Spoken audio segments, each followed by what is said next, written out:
యువరత్న నందమూరి బాలకృష్ణ ప్రస్తుతం తన కెరియర్లో ప్రతిష్టాత్మకమైన 100వ సినిమా గౌతమిపుత్ర శాతకర్ణి సినిమాలో నటిస్తున్న సంగతి తెలిసిందే. ఈ సినిమా వచ్చే సంక్రాంతి కానుకగా ప్రేక్షకుల ముందుకు వస్తుంది. ఈ సినిమా తర్వాత బాలయ్య నటించే సినిమా విషయంలో నెలకొన్న సస్పెన్స్ ఇంకా కంటిన్యూ అవుతూనే ఉంది. బాలయ్య 101వ సినిమాగా కృష్ణవంశీ డైరెక్షన్ లో రైతు సినిమా తెరకెక్కుతుందని అందరూ అనుకుంటున్నారు.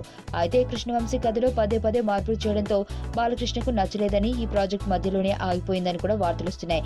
ఈ క్రమంలోనే ఇప్పుడు బాలయ్య 101వ సినిమాగా మరో సీక్వెల్ తెర మీదకు వచ్చింది.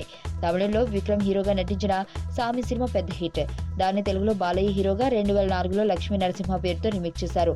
అప్పట్లో బాలయ్యకు మంచి విజయాన్ని ఇచ్చింది ఆ సినిమా. ఇప్పుడు ఆ సినిమా సీక్వెల్ వస్తుంది.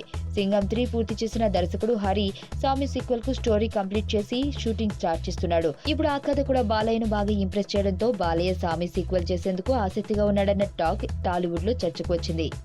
ఈ సీక్వెల్ లో కూడా హీరో పోలీస్ ఆఫీసర్ గాని నటిస్తారట. అయితే ఈ సినిమాను తెలుగులో ఎవరు నిర్మిస్తారు, ఎవరు డైరెక్ట్ చేస్తారు అన్నదే చూడాలి.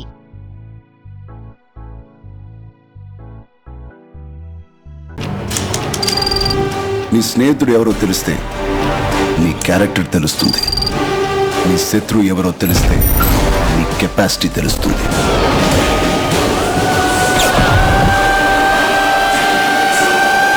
నా శత్రువుని సెలెక్ట్ చేసుకున్నాను.